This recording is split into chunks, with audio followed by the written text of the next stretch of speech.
Happy Emmy season, everyone, and welcome back to another episode of The Dark Room, where two blind cinephiles illuminate the sighted. I'm Lee Pugsley. I'm Alex Howard. And this is a podcast hosted by two legally blind guys for film lovers of all abilities. And today we have such an exciting episode for you guys that me and Alex have been looking forward to for a very long time, and now it's finally here. Alex, I'll throw it over to you. Hey guys, so today we have some of the audio description team behind The Penguin. I want to give a little bit of an intro to The Penguin before we introduce our guests. I have a funny history with the show. They re-released The Batman, which The Penguin is a spinoff of. I think it was about a year ago. And so I went to the theater to see the re-release, and Christina, who has been on our show before, actually wrote the audio description for The Batman, was there. And she pulled me aside to say hi. And then I was like, oh, are you watching this? And did you write this? And she was like, yeah, I haven't watched it since I wrote it. So I got to watch The Batman with her and then talk to her after the movie, which was awesome. And actually at that screening, they showed a little preview of The Penguin. So obviously I was excited for the show. And so the show comes along, and DC has not missed when it comes to pairing with HBO. They did Watchmen, they did Peacemaker, which both of those were better than, I think Peacemaker was much better than I thought it would be. Watchmen was awesome. And then The Penguin comes along, and you're like, okay, it's a spinoff of The Batman. We'll see how it is. And The Penguin blew all of my expectations away. It is a gangster show. It is not just a great genre show, not just a great comic book show. It is a great show. It is awesome. And there's not a lot of superhero stuff in it, which is perfect because it's HBO. It's very grounded. But it's, like I said, it's a gangster show. It is outstanding. And the performances from Colin Farrell and Kristen Milioti are out of this world. I didn't know Kristen Milioti could act like she does in this show. So rightfully so, it garnered about 24 Emmy nominations last week when the nominations were announced. And it also was nominated for one People's Choice Award for audio description. So today we have the writer, Dakota Green, and the narrator, Leech, on our show for audio description. Welcome, guys. Thanks for having us. Yeah, thank you guys so much for being here. Like I said, we've been waiting to talk to you guys for so long because the show is so excellent in all regards, specifically with the audio description. And we're excited to kind of dive into the nuts and bolts of your process, of the impact that the show is having, and just kind of how you approached audio description for the show. But before we get into that, congratulations on being a part of a show that has 24 Emmy nominations and the American Council for the Blind audio description People's Choice Award nomination. How does it feel to be a part of a show that has such acclaim? I think it's fantastic. It's really incredible because the project came about, the idea from HBO of increasing inclusion for the audio description of a tentpole series. And with them coming to IDC has a track record for working on inclusive projects with culturally appropriate and relevant voices for different projects. So when HBO had the idea of what they wanted to come up with, IDC was ready to go for it. So when I got the word from Eric Wickstrom at IDC that things were coming down and this is what it might be like, I was just thrilled to be a part of it because I know the quality of standard that HBO puts out. And like you mentioned earlier, Alex, the DC universe when paired with HBO is pretty substantial. And sorry, before Dakota goes, 1 second. I forgot to mention in our intro, Leech is blind. There are also two other people on the audio description team that identify as at least legally blind. Thomas Reed, who did QC, and Tristan Snyder, who's been on our podcast before, did the mixing for the show. So they had several people who identify as blind involved in the audio description track for The Penguin. Yeah, we had the privilege of working with a very inclusive team.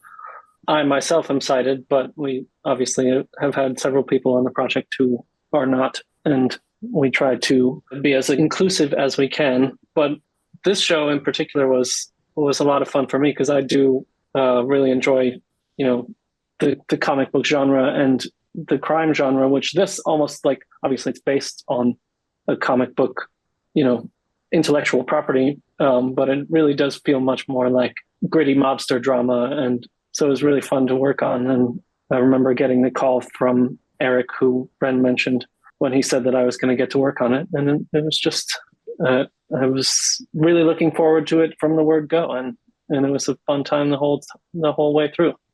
Yeah, well, once again, a huge congratulations to both of you for the work you've done on the show. And I know that this has already been touched on, but just wanted to reiterate, it is really great because it does kind of transcend just the comic book genre. So for people out there that may have like the comic book fatigue or whatever it may be, or they're just not interested in the comic book world, I think that this show is one of those shows that can really have mass appeal, and did have mass appeal, obviously, to anyone that just likes, the crime genre in general. Absolutely. Yeah.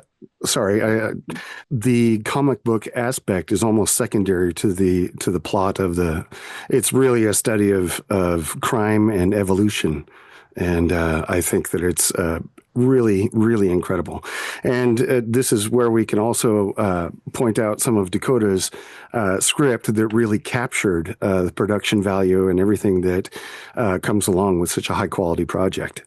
I was just about to say, yeah, Dakota, obviously you're writing for the normal AD, but you also have to put in little things like the purple car, the like little Gotham Batman Easter eggs that is like, oh, that's cool. They're, nodding to that kind of thing.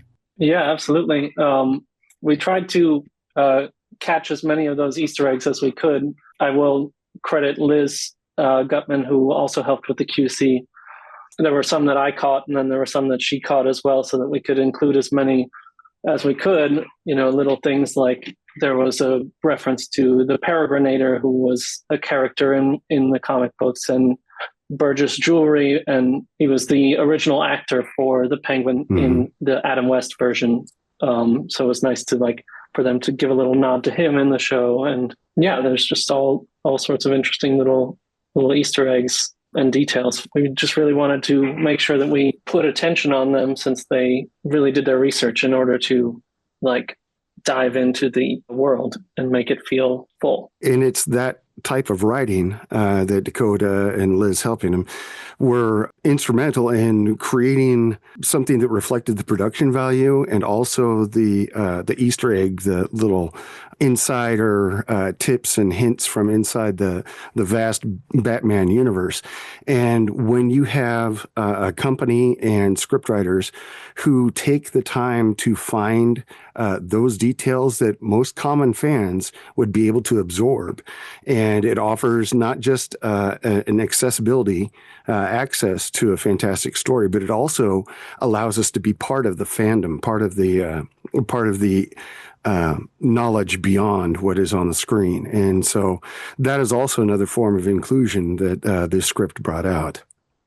That's such a fantastic point. And Alex and I have seen movies so many times, or TV shows, where we didn't have that experience, where everyone was talking about the different cameos from guest stars from past franchises and iterations, or talking about the little symbols or artifacts, that tie into other movies or TV shows in the property.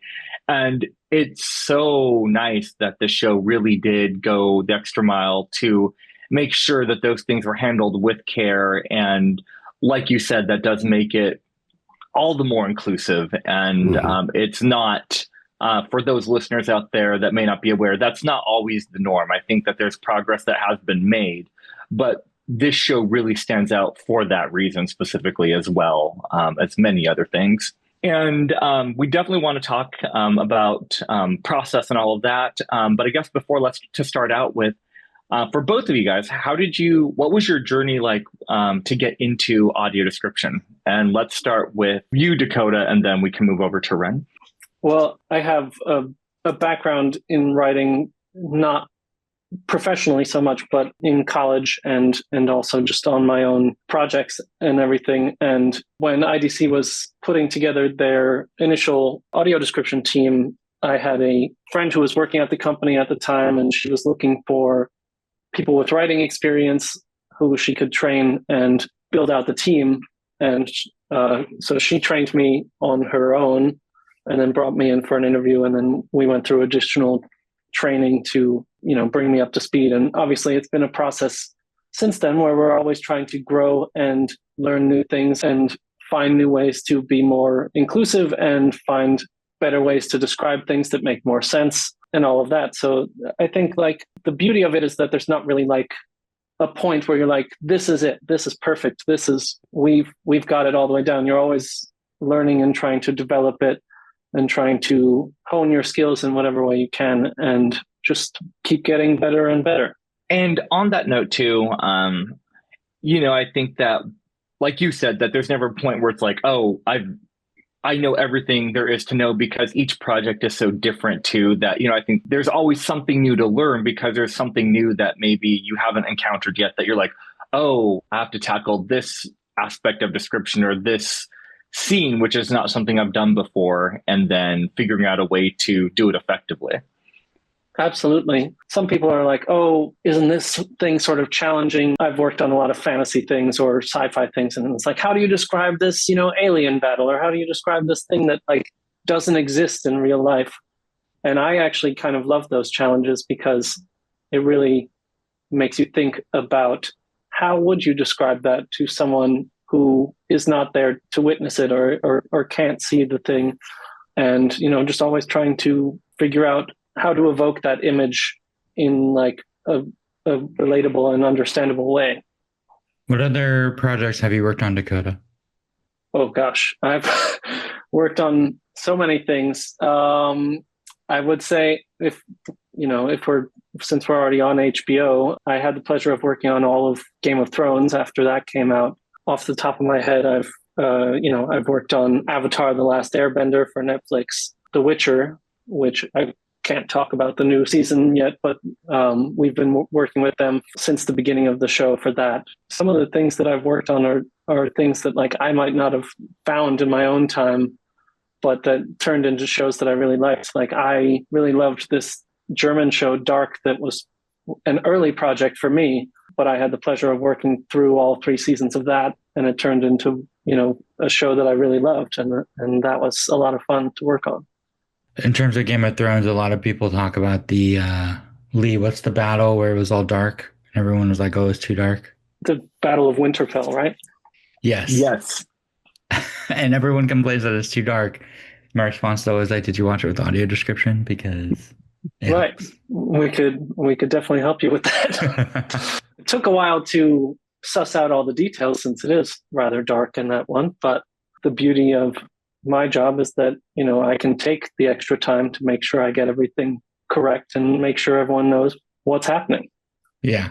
What about you, Ron? How did you get involved with audio description? I had been a voice actor as part of my past before I lost all my usable vision, and had just started up the business 2021. And Eric saw me on Twitter, reached out, said, hey, I see that you're a VO person and you're visually impaired. Would you be interested in doing audio description? And so my first question to him was, what training do I need to get?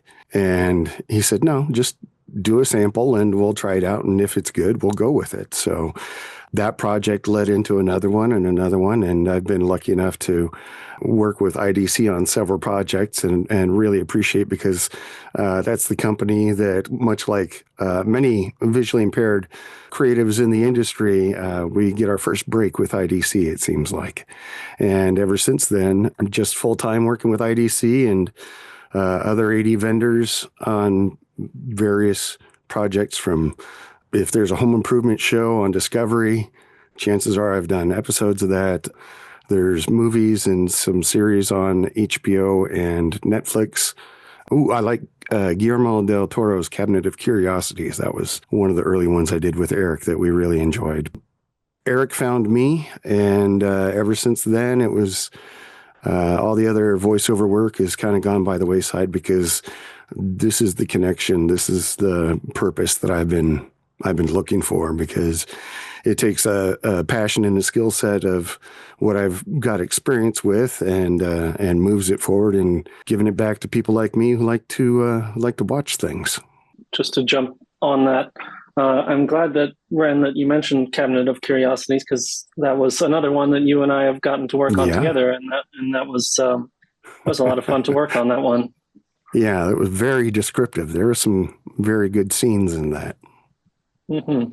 It's so funny, Ren, because I was to do research for this because I watched The Penguin back in September, and I was like, oh, I Mm. need to, a refresher on how the AD was, and so I turned on the last episode this morning, and as soon as your voice came on, I was like, at first I was like, wait, whose voice is that? Like that's really good, and I was like, oh wait, duh, we're interviewing Ren today, like that's it. But like you have a great that like deep voice is Ah, perfect for like Cabinet of thanks. Curiosity, The Penguin. It's a Yeah, great like genre voice. that's been one of the fun things is being able to do projects in that genre because I do like the thrillers and the horrors and things like that. My wife doesn't, so um, I do. So it all fits together pretty nicely. And then if you could tell us if you're comfortable, what's your blind journey like? Yeah. So I first got diagnosed at 8 with RP. We were out at a family event and it was nighttime and everybody was looking at all the constellations and I couldn't see anything. And it led to the discovery. And this is the late 70s, early 80s. So basically, all they could do is bring me in every year and test me and document how my eyesight was diminishing. So I basically spent most of my young adult life trying to blend in, trying to find those shortcuts that allow me to do things that everybody else does without displaying my disability to the point where it just became too much and finally had to move on from my prior careers and move forward with embracing this. Yeah, I think that your journey, Ren, is very relatable in terms of, I think that there can be that desire initially to just want to blend in and not to draw attention to the blindness or visual impairment. And then just kind of realizing how to still like cultivate the passions, all of that stuff I know is very relatable for both me and Alex and other Mhm. people that we've talked to. But yeah, thank you so much for sharing that. And now, kind of shifting over to more of the work that you guys did on the Penguin specifically. I guess let's just start with like, what was your process like for doing this show? And as you guys were putting this together, whether the writing or the narration, there's a lot of different things to consider. There's tone, there's atmosphere, there's so much nuance to this show. Yeah, what was your approach to audio description for this show and what things kind of stuck out to you as you were in the process? And let's start with you, Dakota, in the writing phase of it, and then we'll move over to you, Ren, after that Mhm. for the narration phase. I would say like my process is generally like I like to watch as much. Obviously, with this show, it was serial, like it was releasing weekly, so we only got to see the one episode at a time, and then we would work on the next one as they came out. With other shows, there's often a chance to, if they like call back to something earlier, you can go back and like see if there's some little bit of foreshadowing in there. So with this one, it made for an interesting challenge because, you had to pay very specific attention to like if there's this little detail that might be important later, but oh, maybe this one is not as important. So it was interesting to sort of suss out all of the little intricacies. And obviously you don't want to like overstep on anything. Like I don't want to over describe a scene when you want to let the music come through and you want to let people's emotions sort of speak for themselves through their dialogue and everything. So you don't want to like be constantly saying like, oh, she frowns or, oh, talking about their expressions when their voices will do that for you, especially with those two actors. I mean, Kristen and Colin, their subtlety and nuance in their performances was just like so fantastic that I wanted to do justice to that while also obviously being able to give as much description as I can and while also like letting it breathe. And obviously there are lots of little details that felt were really important to put in there without being too overbearing with it. One of the details you were talking about that I really appreciate, an episode I was just rewatching, I think you said in reference to the penguin's mom, like her lip trembles. And like that's something obviously we can't hear in the dialogue, we can't see. And that conveys a lot of emotion. So that's really good that you put in those subtleties. How many times, like when you write, do you watch the whole episode through without pausing and then, watch it again with notes, or what's your process like of how many times you watch each one? So often our schedule will dictate how much of that we're able to do. With this one, I did get a little more leeway, obviously, because it's a very big project and we wanted to make sure that we do it justice. So generally I will watch the episode ahead of time so that I can know if there's anything, towards the end of the episode that I need to make sure, if there's anything at the beginning that needs to be foreshadowing that or referencing that. Like if there's, some little visual detail that comes back later. And then when I am writing, then I will, watch a couple minutes ahead at a time and then go back and write through the description and then watch through that again while reading the description aloud so that I can hear, oh, that didn't sound right. It sounded better in my head. Okay, I'm going to change the wording of that. Or, okay, that didn't all fit. Let's see where we can, sort of trim the fat a little bit and still get the point across and get all the important details out there. So yeah, it's definitely in its own way like a repetitive process, but in order to make sure that we have everything as done as good as we can make it, hopefully it turns out well. And I guess in this case it did. So Do you watch it again when it comes out?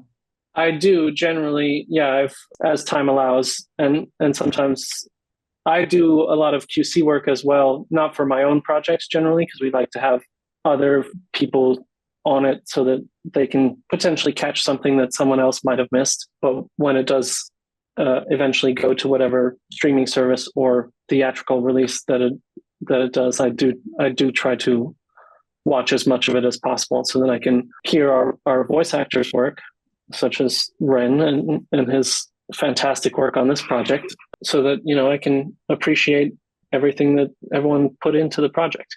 This is a question that I don't think we've asked other audio description writers, but when you do watch the episodes back once they're released, do you find yourself being overly critical of your writing, where it's like, oh, I wish I would have done this instead of that, or I guess I could have made this other choice? Or is it easy for you to just enjoy it for what it is, then and just be like, yeah, I'm proud of the work that I did? Or maybe it's a little bit of both. I'd say it's a little bit of both. Yeah. I was, skimming through some of the description for this show earlier today, and there were definitely a couple lines where I was like, this is not bad. Like, I don't regret saying this way, but I'm like, oh, this could have been like, I could have done this little wording a little bit different, and it would have like pulled that extra little bit of, emotion or whatever out of the description. For the most part, generally, I just try to listen to it and appreciate it for the track that it is and not hold any regrets about it.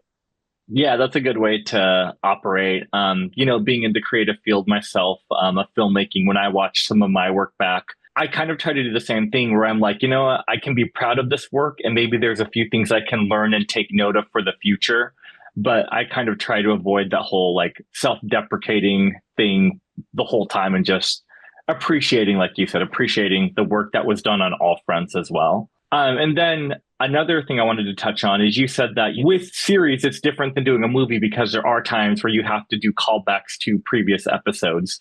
For the Penguin specifically, did you find that you had to reference episodes multiple times to see if there were any callbacks or tie-ins that you needed to reference in the current episode you were working on? There were definitely times that I had to look back and be like, oh, how did I reference that in an earlier episode so that it's consistent, to make sure that, if we called something by a certain name, that it was the same name later on, so that anyone who was listening would be able to be like, okay, that's the thing that happened in episode 4, and now we're in episode 7, and they're bringing it back.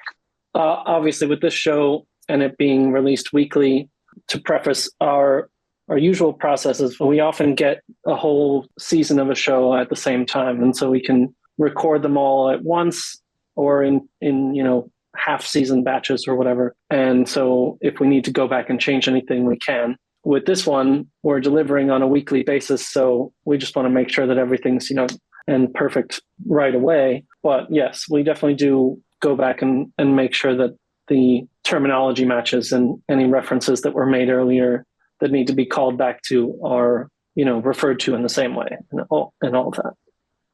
Yeah, that totally makes sense. And then the one last thing I just wanted to comment on, I know that we had talked about this a little bit earlier, is just that striking the right balance between letting the performances, specifically, like Colin and Kristen, like letting those performances breathe and letting the actors nuances come out through their performances. But then it's also, I can imagine, a tricky balance because there are a lot of expressions and subtleties to their facial expressions that can say a lot as well. The makeup And too. I think you did a real, and the makeup as well. Yeah. And I can only imagine how tricky of a balance that would be to decide like when, when do I comment on the expression? When do I just let the voice do the work? And I don't know, if I was in your position, I feel like I'd be going back and forth on that constantly. But for you, did it become easier over time to kind of strike that balance? Absolutely.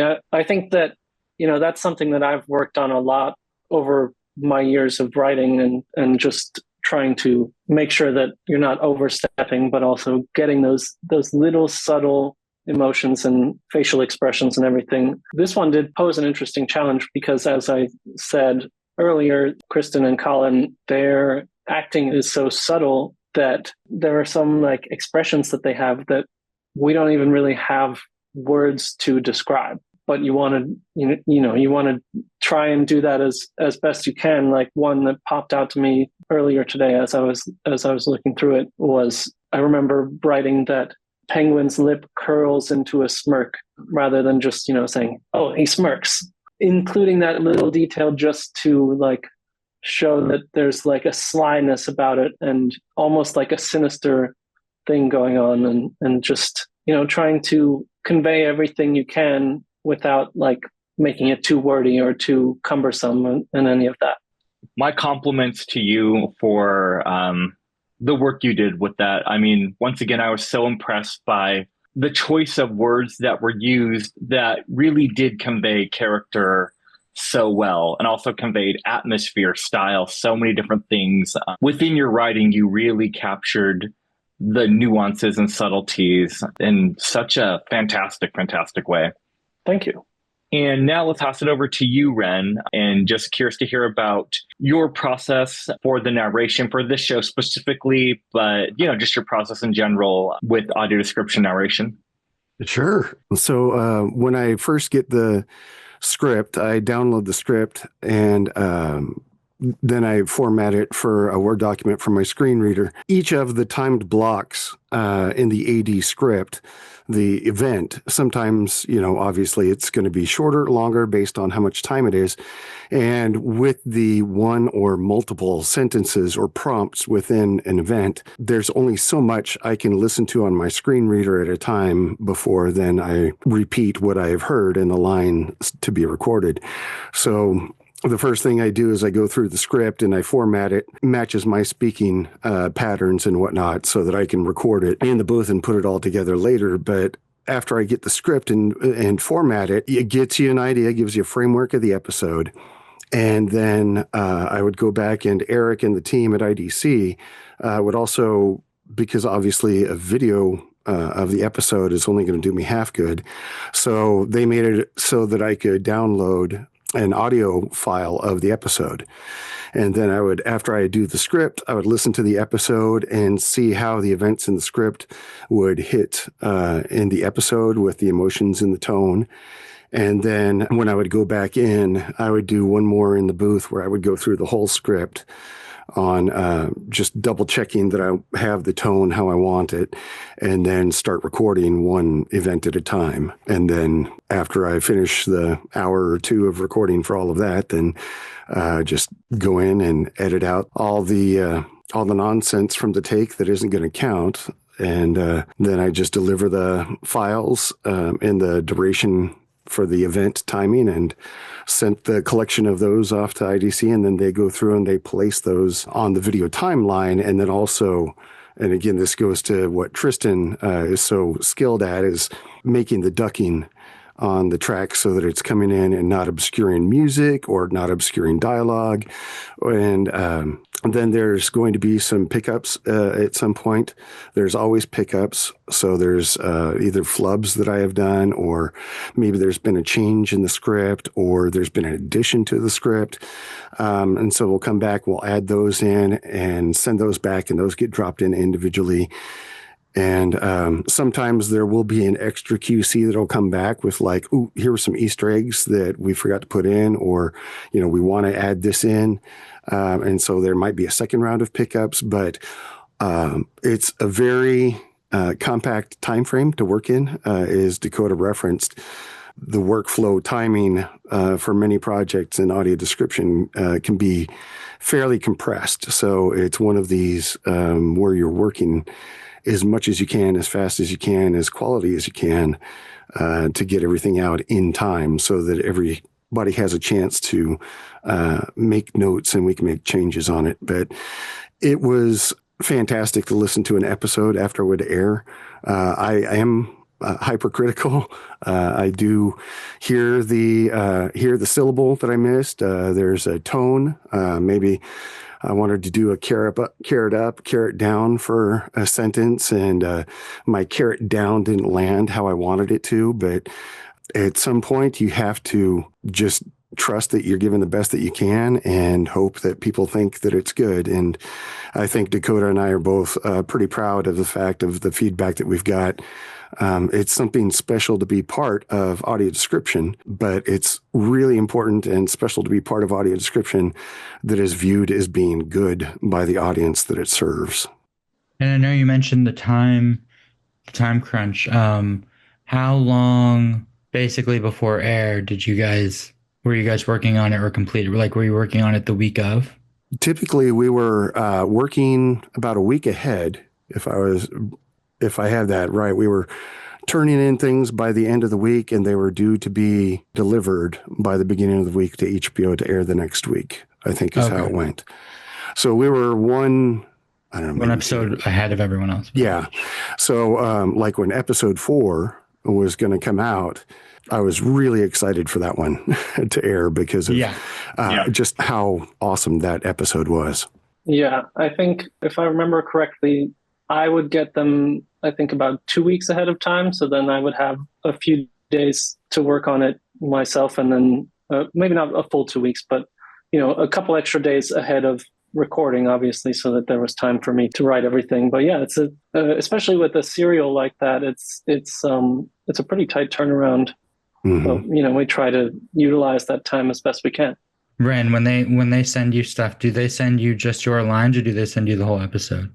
I'll get the whole script for the episode and an MP3 track of the episode. So I'll go onto the IDC server and download through there so I can access it and listen to it there. But once I get the document, I'll pull that off, and then I can listen to the MP3 on their server. And when you're recording the narration for an episode, I'm curious, you had talked about, you rely on your screen reader. I guess two questions. First is, do you read Braille? And if so, like, do you have a Braille script that you're following along as you're recording the narration? Or do you just have like an earbud in where you're listening to your screen reader?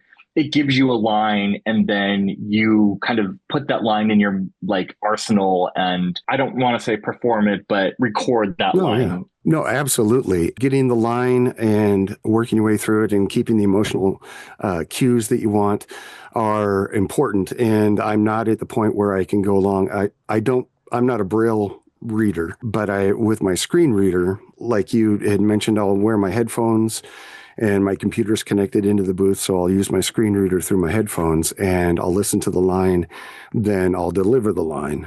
Stop, save, start new recording, go on to the next line, listen to it, and then repeat it. Some scripts for some shows are going to be a lot more sparse, like the home improvement shows that I talked about earlier. The hosts of the shows are constantly talking. So the audio description actions that are going to be put in there are going to be pretty short, pretty small. So on those ones, you can almost go through and perform those as I read it. So I can be listening to it on my screen reader, and then I'll go back and I'll play it again. And as it's going, I'll be able to start recording. But if it's a longer sentence, or if there's multiple actions or different people or multiple tones or events happening, then I have to go through and just listen to it. Then I'll come back and, without playing it, have it set in my brain how I want to put it all together, and then record it out loud. So the dramas take a lot more time with the recording because the events, the script, are going to be a lot more dense.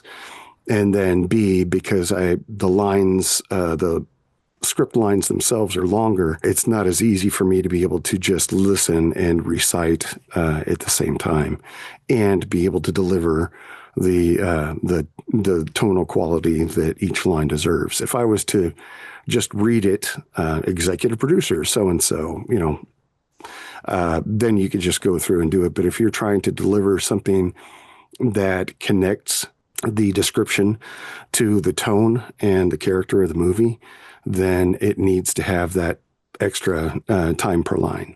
Yeah, that all tracks. Yeah. And specifically with the Penguin then, for narration, you just mentioned, tone and character of, a movie or a show. What was your approach like, I don't know, to find your voice for narration for that show? Because there are things that are very specific, once again, about the tone of that show and about the atmosphere and just different moods and everything in that show that I would assume, that require maybe a degree of specificity. But yeah, I'd be curious to know how you kind of approached that and how you found, I guess, your voice for the show. Yeah. I'll say first that, again, it begins with Dakota's script, because as we kind of alluded to earlier, with Dakota going through the scenes and making sure that things are tonally and character appropriate for those, it gives you hints as you're going through and reading the screen, kind of some overall general tones of moods of things that are going on. The second part is the analysis of the audio track. One of the things that Colin Farrell does in his portrayal of Oscobb, there's a lot of mental, verbal thinking that he does out loud before he begins his sentence. There's going to be some sort of wind up, some sort of, some sort of, or whatever that's going to lean into, well, it sounds like he hesitates at this. Or, well, it sounds like he's, kind of finds this a little bit humorous or something. And so there are going to be tonal cues that you can pick up on how they deliver it. And then also the importance of the soundtrack and the mood that is being sent with the entry into the scene, as well as the movement through a scene. That also gives you some clues to play with as well. And the way that I look at delivering drama or something like this, which has perhaps a hint of intrigue or sinister or deceit in it, is it comes back from the acting class of wear the face of the emotion that you're trying to portray. And so if you had a camera on me while I'm in this and doing different scenes, I would be over smiling or over sneering or something like that, something to give just a little bit of a tone without stepping on the emotions of the scene. That's so interesting. Yeah. Because it was intrigue and, I wouldn't say sneaky, kind of through the whole show. So that's really cool that you wore that emotion. Well, there's in acting or speaking, there's, I've talked about it on social media, the rhetorical triangle, the way of conveying information to people. If you picture a triangle and at each of the points are different ways of emphasizing the information. One of the ways is going to be informative. One of the ways is going to be emotional. Another one is going to be completely illogical and void of any, it's just going to be a clarity. And the role of the actor in this is to not take your tone that you're working should stay pretty close to the absolute center of that triangle. But what you end up having in 80 tracks that are monotone or boring or don't fit the scene is because that dot never shifts at all. And the role of the actor, especially within audio description, is to just barely nudge that dot towards one of the emotions in the scene. If you are nudging it too far, then it's going to take the viewer out. For example, if you've gone back and listened to older audio description, one of the ways that they would show excitement and action would always be to pitch up at the end of sentences or something like that. Well, if you're watching Star Wars, the Millennium Falcon, everything is going to start sounding just a little bit overbearing. So it's a skill to find the right thing without stepping on it, because audio description especially, we are sharing the explanation of what is going on. We are not driving it. So being able to nudge it without going too far and without keeping it in the center and just keeping it flat, I think just comes with experience, both as a narrator, but especially as an audio description consumer. For some time, you know, we all kind of pick up on styles that we identify with, and this is what I identify with. Barely nudging the dot towards the emotion. I really like the way that you phrase that. That's a great way to describe the role of an AD narrator. Thank you. To sort of piggyback on that, it's something that I've worked on a lot in my own writing, is like, we as the audio describers, we're trying not to influence the emotions of the audience, and we're not trying to interpret it for them and tell them how they should feel, but there's like a sort of a balancing act where we're like trying to convey the original artist's intent without putting our own meaning onto it. Mm-hmm. And so it takes a lot of work and a lot of practice to sort of figure out how to do that without, as Ren said, being overbearing and over-interpreting it. Yeah, I mean, I can only imagine some of those challenges of trying to figure out how to get it exactly right, how to put it right in the middle of where it needs to be. What moments or scenes in the show did you find either most challenging or most rewarding to work on? I'll go ahead and start. I'm going to say that Dakota had me at hello. When I read the first episode and how he talked about how Oz curls his lip into a smile or twist, I forget the phrasing exactly, but the way of describing and the way that is all set up and delivered, with Sophia finding how, just for people to catch up, in episode 1, Cobb is going to frame Sophia's brother's murder on someone else. And the execution of the plan is taken at a point of great peril for Oz because he's in physical danger. And this plan happens at just the perfect timing. And the way that everything is set up and drawn out, to what Dakota was talking about before, of not over-interpreting it, allowing the emotion to be carried without a ton of description, but still carrying enough to lead the suspense to the reveal, which comes with the music sting by Nick Giacchino's score, and it comes with the smile that he has at the same time, with the screen in the background, followed by Oz's chuckle, and you just get this whole picture of layers. This whole series is going to be about layers. And it was so exciting because not all scripts, not all series are like that. And right off the bat, it was immediately, I was hooked. Hey everyone, Editor Jamie here. Just wanted to give you a heads up that there's this major spoiler coming up here for The Penguin. And if you haven't seen the show yet, I highly recommend skipping to 4501 and avoiding that altogether.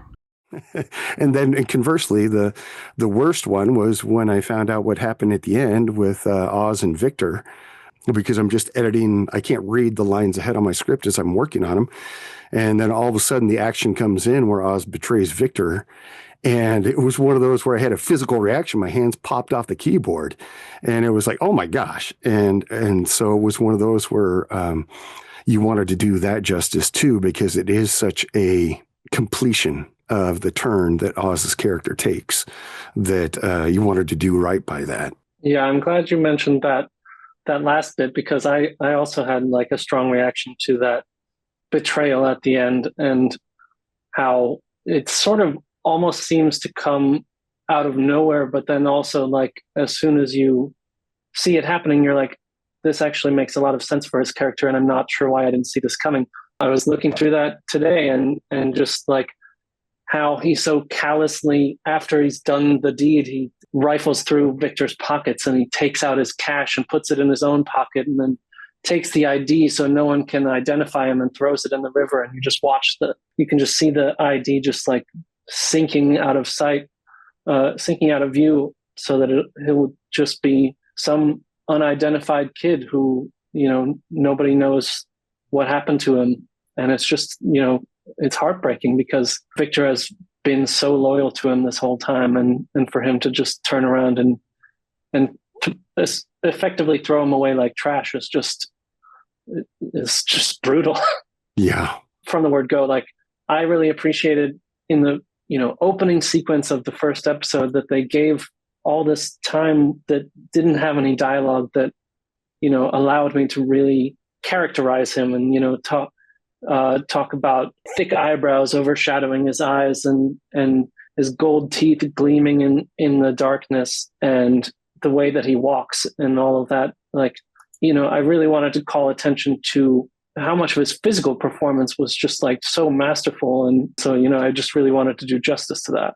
And I think the AD also really plays a part because, as I said, I was rewatching. I was like, I'll rewatch the last episode before recording with you guys. And I was like, trying to pay attention to the AD, but it just kept getting sucked into the show. And I think it says something to like the effectiveness of your AD, where like the AD shouldn't, stand out in a way. Like it should melt away into the show, or it just feels like a part of everything. And so, trying to pay attention to how it's written and how it's narrated, but it kind of just blending and flowing with the show is like perfect. We really do our best to try and make it feel as natural as possible, as much a part of the show as the regular soundscape is. And especially with a show like this, the soundscape is so spot on. There's, all these little noises and all these little vocal things that we want to draw attention to, but, not step over. And so you just want to like make sure that you're sort of keeping within the tone as we've discussed. Yeah. That's really cool that you guys had that moment of shock when you were writing and narrating too. Because I know as a viewer with that betrayal moment, it was like, oh my God. Yeah. It was stunning. Yeah, I think to Alex's point, I just want to reiterate that everything did flow together so seamlessly that it all just blended in, and the AD work that both you guys have done on it really just enhanced the experience and added to the experience to make it a much more complete experience for, blind and low vision viewers.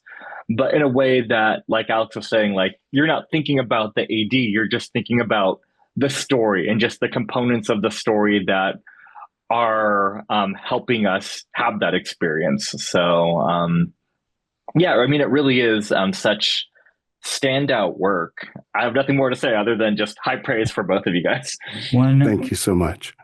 One last question for you guys before we let you go. I know it's awesome that HBO was pushing for disability representation in the AD, because in a way this show is about disability, like with Oz Cobb the penguin having a limp, having things, Vic having a stutter, the mom having some mental health issues, and then for them to fold that into the AD and be aware of that and have these really well-rounded, obviously all the characters in the show are very flawed, and also have them have disabilities in their morality being flawed as well, played a big part. But how is that, especially for you, Ren? Like, I mean, Ren, you're kind of the face of the disabled community in terms of the AD side of things, representing Thomas and Tristan as well. But having that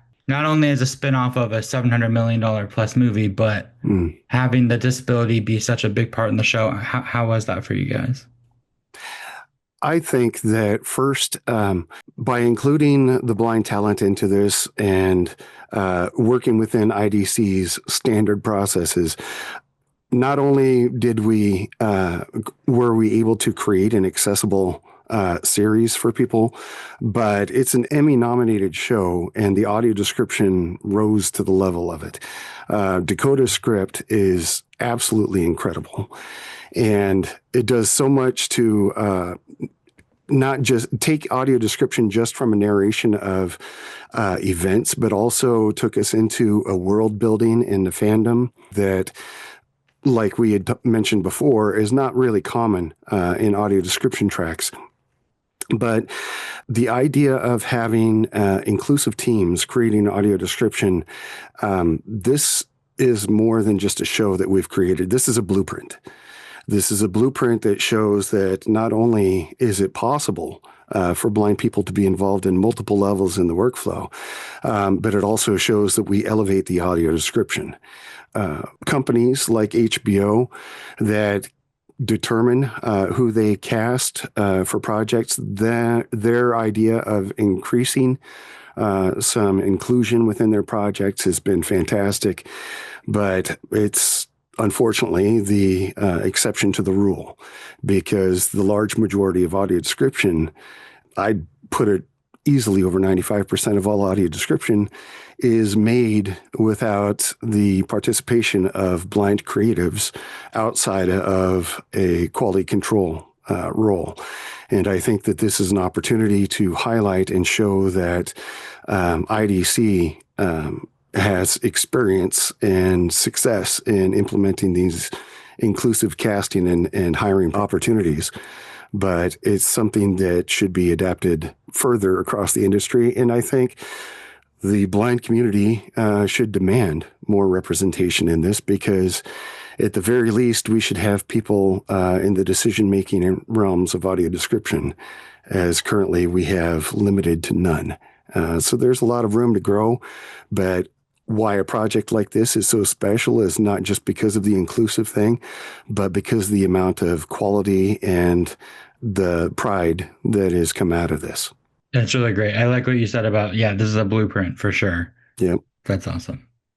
Yeah, and I'd just like to add, Ren has obviously given me a lot of praise for that, but truly my work is only part of the equation. And I think that for this track in particular to really blossom and reach its full potential, his incredible voice work with this is really something that needs to be highlighted and appreciated, because the subtleties with which he gave extra meaning to the things that I wrote just like really helped it come into its own, and as you said, feel like it's a natural part of the show itself.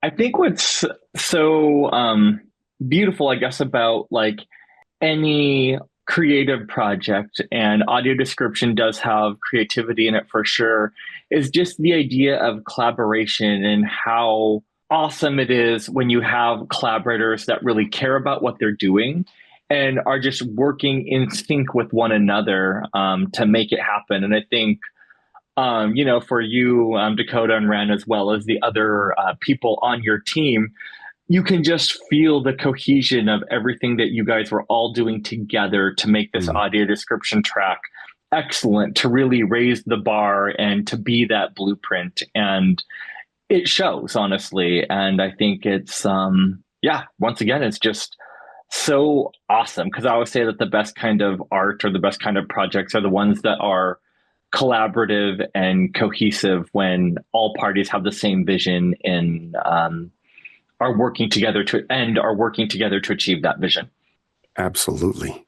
It's also crazy too that, like, for audio description, a lot of time, most of the time, it's like you guys are all working either remotely or in different parts of the nation sometimes, and you guys may not ever actually link up with each other in person or anything, but you still feel that collaborative process and you still feel that cohesion and unity of the final product.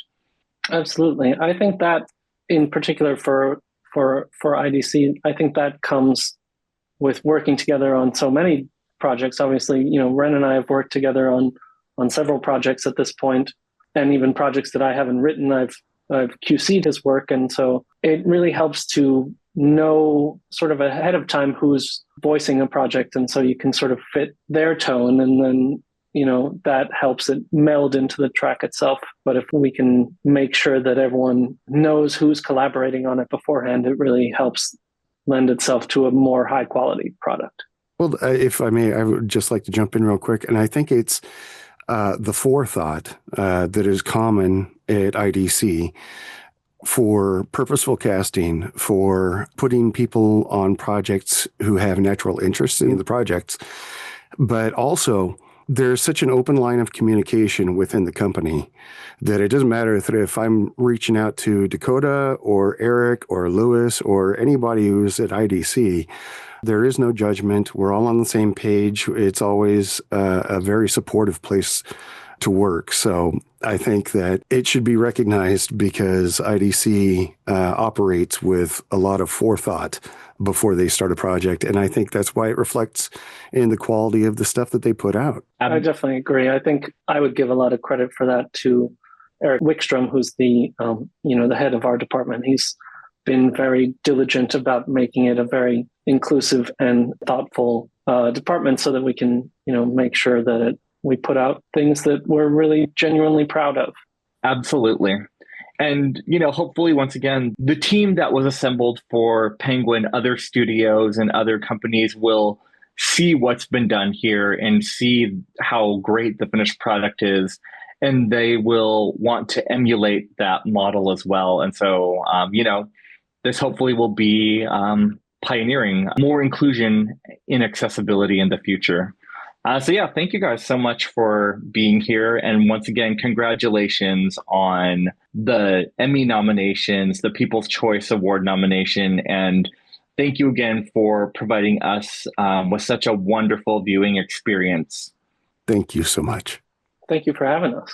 And before we let you go, if people wanted to connect with you guys, where can they find you?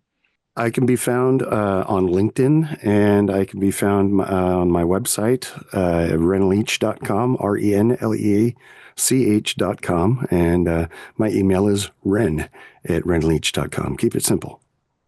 I can also be found on LinkedIn, and I have I guess they call it X now, but X, Twitter, whatever you want to call it, account that I occasionally post when new projects are coming out. That would be Dakota GG_IDC.